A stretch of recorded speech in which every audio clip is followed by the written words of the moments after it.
Okay guys, we're getting ready for part 3. We have all the main items cleaned. Every passage has been cleaned and blown through to make sure they come out where they're supposed to be, including for the block, for the primary, the secondary metering block, went through all the bowls.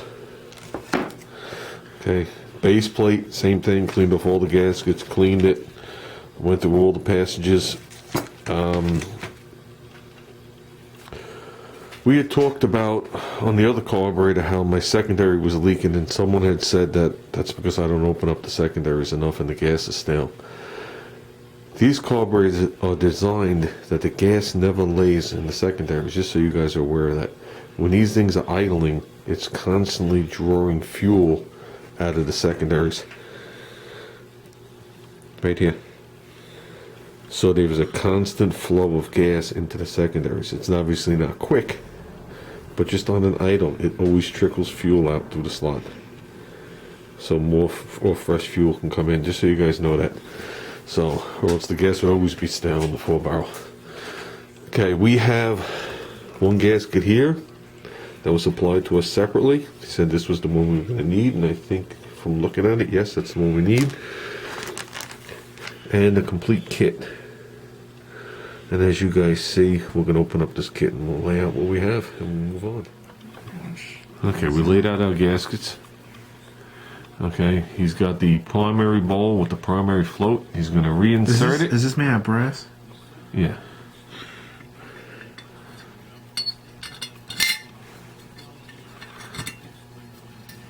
And that right there gets one of these tiny little C-clips or E-clips. That should be fun.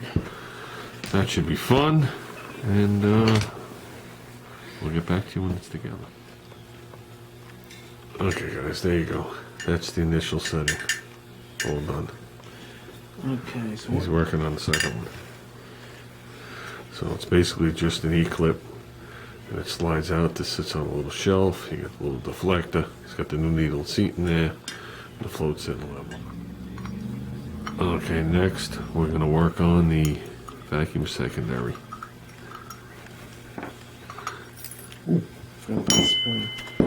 what is this hook this way? Yeah, spring hook's on there. That's a black spring. We could look it up on the chart to find out what it is. But is this supposed to stay on here? Yeah, let me take a look. I got it. It's on.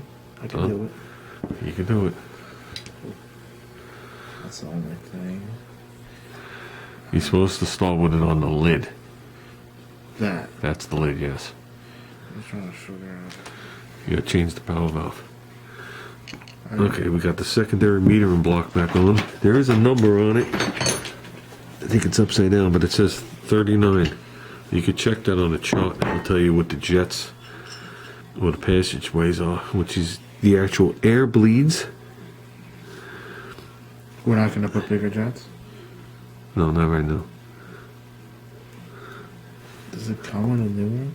So, okay, he's got the power valve in. He's got the two main jets back in. He's got the gasket between the metering block and the main body in. He's got the other gasket on. He's going to put the primary bowl on, which is the one with the accelerator pump. That's a good test. Till that falls out. So that falls out. I think it was this way, right? Yep. Angle this more towards you. Why can't I just put it flat? Oh shit, I'm holding on to the thing. So, just gonna put that on. I'm guessing I can just put the screws in. Yep. Okay. Got the primary bowl on. We're doing the secondary bowl. This should be able to spin. See how I can still spin this with my hand, the tube. So you know you got it right.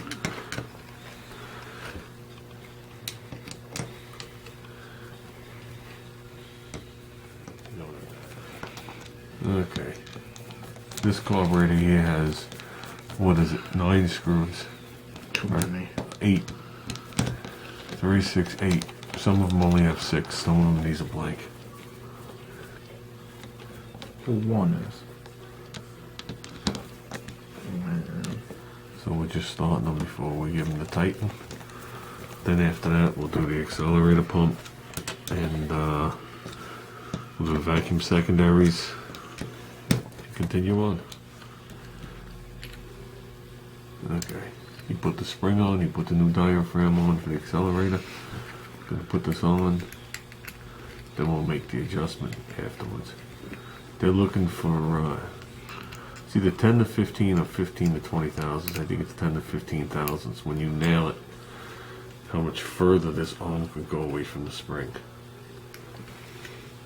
So that's, I guess, so you don't bottom out the accelerator pump every time you put it to the floor. Alright. This is out of adjustment. When you nail it, when you nail this, I'm gonna try and do this with one hand. I got it nailed. Okay, you can lift this on. You're only supposed to have 10 to 15 thousandths. I don't even need a field gauge to know that it's more than that. Some people make the mistake of putting it on idle and then putting 10 to 15 thousandths, and every time they accelerate, they get a flat spot. So it's still working, but we got to actually lengthen the bolt. That's what we're about to do. So you're gonna hold this, and loosen this nut, the spring's gonna go. And we're gonna take care of that right now. Okay, he's putting the mechanism back on for the manual choke. We actually slid that shaft off, gave it a 220 crosshatch, lubricated, put it back in. Now it slides like a dream. So there you go, guys. Done. So basically, Wait.